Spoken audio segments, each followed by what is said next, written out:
इस वीडियो में हम परमाणु त्रिज्या से संबंधित कुछ प्रश्न हल करेंगे। तो परमाणु त्रिज्या मूल रूप से किसी परमाणु के आकार की माप होती है। यह आमतौर पर नाभिक से सबसे बाहरी इलेक्ट्रॉन के बीच की दूरी होती है। अब यहाँ समस्या यह है कि इलेक्ट्रॉन किसी सुपरिभाषित पथ में नहीं पाए जाते हैं, जैसा कि यहाँ दर्शाया गया है। इसके बजाय वे वास्तव में कक्षाओं में होते हैं, जो मूल रूप से संभवतः अधिकतम इलेक्ट्रॉन घनत्व का क्षेत्र होती हैं। यदि हम इसकी कल्पना करें तो यह क्षेत्र कुछ इस तरह दिखाई देगा। ठीक है। अब यदि हम मान लें कि यह वह क्षेत्र है जहां इलेक्ट्रॉन मिलने की अधिकतम संभावना है, तो भी हमारी समस्या हल नहीं हुई है, क्योंकि एक इलेक्ट्रॉन यहाँ हो सकता है।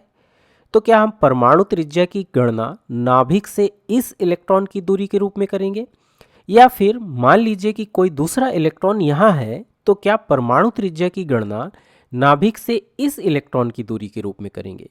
ये दोनों दूरियां स्पष्ट रूप से भिन्न हैं। चूंकि यहाँ कोई स्पष्ट रूप से परिभाषित सीमा नहीं है, इसलिए परमाणु त्रिज्या की विभिन्न गैर समतुल्य परिभाषाएं हैं। जैसे यदि हम सहसंयोजक त्रिज्या की बात करें, तो सहसंयोजक त्रिज्या उस परमाणु के आकार को दर्शाती है जो सहसंयोजी आबंध से जुड़ा हुआ है, क्योंकि यहाँ दो परमाणु एक इलेक्ट्रॉन युग्म को साझा करते हैं। इसलिए यहाँ सहसंयोजक त्रिज्या बंधे हुए परमाणुओं के बीच की अंतरानाभिकीय दूरी की आधी होगी। दूसरी ओर यदि हम वैन डर वाल्स त्रिज्या की बात करें, तो यह उस निकटतम दूरी को दर्शाती है जो दो परमाणु वास्तव में आबंध बनाए बिना एक दूसरे तक तय कर सकते हैं या आ सकते हैं।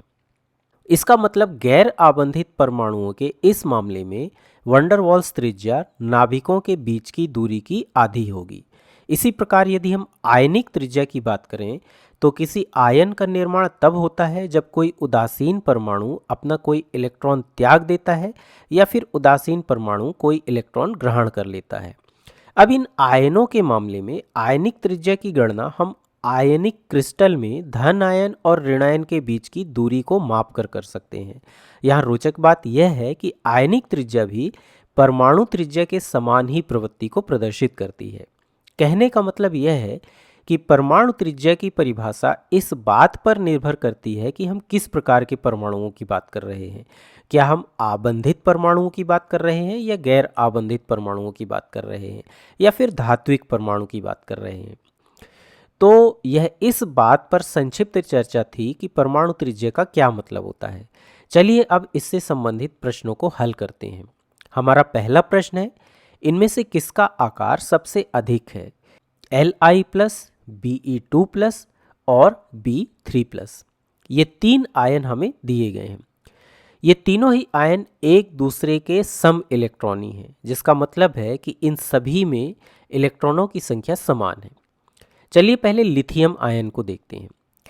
लिथियम की परमाणु संख्या 3 होती है, जिसका मतलब है कि इसमें 3 प्रोटॉन और 3 इलेक्ट्रॉन होते हैं। लेकिन लिथियम प्लस आयन एक इलेक्ट्रॉन का त्याग करने पर बनता है, जिसका मतलब है कि अब यहाँ 3 इलेक्ट्रॉन नहीं होंगे बल्कि केवल 2 इलेक्ट्रॉन होंगे। इसी तरह यदि बेरिलियम को देखें, तो बेरिलियम की परमाणु संख्या 4 होती है, जिसका मतलब है कि इसमें 4 प्रोटॉन और 4 इलेक्ट्रॉन होते हैं। लेकिन बेरिलियम 2 प्लस आयन उदासीन बेरिलियम परमाणु द्वारा 2 इलेक्ट्रॉनों का त्याग करने पर बनता है। इसका मतलब Be2 प्लस आयन में इलेक्ट्रॉनों की संख्या केवल 2 होगी।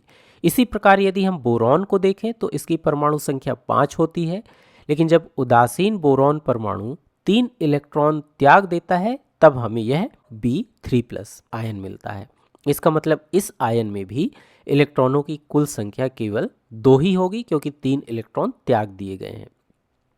अब यदि हम इन तीनों आयनों की तुलना करें, तो हम देख सकते हैं कि भले ही इनमें इलेक्ट्रॉनों की संख्या एक समान है, लेकिन इनमें प्रोटॉनों की संख्या अलग अलग है।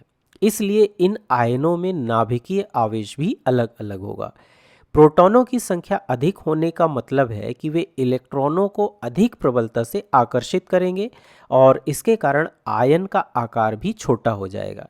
चूँकि बोरॉन में प्रोटॉनों की संख्या सबसे अधिक है, इसलिए यह आयन सबसे अधिक सिकुड़ेगा, जबकि लिथियम में प्रोटॉनों की संख्या सबसे कम है, इसलिए यह सबसे बड़ा आयन होगा। इस प्रकार यदि हम आयनों को इनके आकार के बढ़ते क्रम में व्यवस्थित करें तो यह क्रम होगा B3 plus less than Be2 plus less than Li plus. इस प्रकार लिथियम आयन का आकार सबसे अधिक है। चलिए दूसरा प्रश्न हल करते हैं। हमारा प्रश्न है, दिए गए दो आयनों के बीच उनके आकार के आधार पर सही संबंध की पहचान कीजिए। तो इनमें से एक फ्लोराइड आयन है और दूसरा सोडियम आयन है। इनमें से एक ऋण आयन है और दूसरा धन आयन है। यह प्रश्न भी हमारे पहले प्रश्न की तरह ही है, लेकिन यहाँ दो अलग अलग आयन हैं। अब फ्लोरीन की परमाणु संख्या 9 होती है। इसका मतलब इसमें 9 प्रोटॉन और 9 इलेक्ट्रॉन होंगे। लेकिन F- आयन में 9 इलेक्ट्रॉन नहीं होंगे बल्कि 10 इलेक्ट्रॉन होंगे। इसी तरह सोडियम की परमाणु संख्या 11 होती है, जिसका मतलब इसमें 11 प्रोटॉन और 11 इलेक्ट्रॉन होते हैं। लेकिन सोडियम धनायन बनने पर इसमें एक इलेक्ट्रॉन कम हो जाएगा, जिसका मतलब है कि Na+ आयन में केवल 10 इलेक्ट्रॉन होंगे। तो इस प्रकार स्पष्ट है कि ये दोनों आयन सम इलेक्ट्रॉनी हैं, लेकिन इनमें प्रोटॉनों की संख्या अलग अलग है।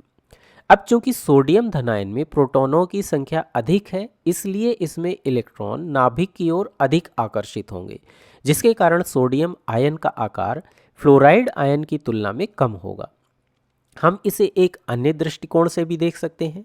यहाँ हम देख सकते हैं कि जब फ्लोरीन परमाणु एक इलेक्ट्रॉन ग्रहण करके फ्लोराइड आयन बनाता है, तब इसमें इलेक्ट्रॉनों के बीच अतिरिक्त प्रतिकर्षण भी उत्पन्न हो जाता है। इलेक्ट्रॉनों के बीच इस प्रतिकर्षण के कारण ये इलेक्ट्रॉन एक दूसरे से दूर चले जाते हैं, जिससे इलेक्ट्रॉन मेघ का विस्तार हो जाता है और इसके कारण फ्लोराइड ऋणायन का आकार बड़ा हो जाता है। दूसरी ओर Na+ आयन तब बनता है जब सोडियम एक इलेक्ट्रॉन का त्याग कर देता है, यानी इस आयन में इलेक्ट्रॉनों के बीच प्रतिकर्षण घट जाता है, जिससे आयन का आकार छोटा हो जाता है।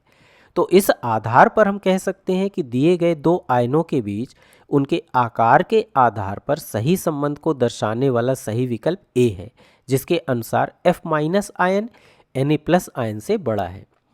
चलिए अब अंतिम प्रश्न को देखते हैं। यह प्रश्न है, A+ और B- आयनों की आयनिक त्रिज्या लगभग समान है, तो उदासीन परमाणुओं A और B की परमाणु त्रिज्या क्या होगी? तो यहाँ हमारे पास A+ और B- आयन है, जिनका आयनिक आकार समान है 134 pm, और हमें यह ज्ञात करना है कि इनमें से कौन सा विकल्प उदासीन परमाणुओं A और B की सही परमाणु त्रिज्याओं को दर्शाता है।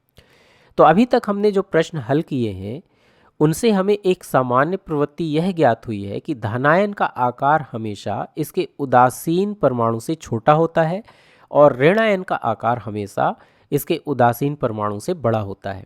लेकिन ध्यान रहे कि यह प्रवृत्ति दो और कारकों पर निर्भर करती है। ये कारक हैं प्रभावी नाभिकीय आवेश और इलेक्ट्रॉनों के बीच का प्रतिकर्षण। यहाँ हम जानते हैं कि उदासीन परमाणु की तुलना में उसके धन आयन में पहले ही एक इलेक्ट्रॉन कम होता है। इसका मतलब है कि धन आयन में इलेक्ट्रॉनों की तुलना में प्रोटॉनों की संख्या अधिक होती है, जिसके कारण आयन का आकार घट जाता है। दूसरे शब्दों में, यदि प्रोटॉन बटा इलेक्ट्रॉन यानी इन दोनों का अनुपात बढ़ता है तो आयन का आकार घटता है। इसी तरह ऋण आयन में इलेक्ट्रॉनों की तुलना में प्रोटॉनों की संख्या कम होती है। इसके अलावा यहाँ जो अतिरिक्त इलेक्ट्रॉन जुड़ता है, जिसे ग्रहण करने से आयन बनता है, उस अतिरिक्त इलेक्ट्रॉन के कारण संयोजकता कोश में इलेक्ट्रॉनों के बीच होने वाला प्रतिकर्षण भी बढ़ जाता है, जिसके कारण इलेक्ट्रॉन मेघ का विस्तार होता है और इससे ऋण आयन का आकार भी बढ़ जाता है। तो इस विश्लेषण के आधार पर हम यहाँ सही संबंध ज्ञात कर सकते हैं। चूंकि उदासीन परमाणु का आकार इसके धनायन की तुलना में बड़ा होगा, इसका मतलब परमाणु A का आकार A+ आयन के आकार से अधिक होगा। इसी प्रकार उदासीन परमाणु का आकार इसके ऋणायन की तुलना में छोटा होगा, इसलिए परमाणु B का आकार B- आयन के आकार से कम होगा। अब इस शर्त को पूरा करने वाला एकमात्र विकल्प हम यहाँ देख सकते हैं, विकल्प बी है। प्रश्न के अनुसार आयनों का आयनिक आकार 134 पिकोमीटर है। इसका मतलब उदासीन परमाणु A का आकार इसके धनायन से अधिक होगा, जो कि 196 पिकोमीटर है। इसी प्रकार उदासीन परमाणु B का आकार इसके ऋणायन से कम होना चाहिए, जो कि 72 पिकोमीटर है।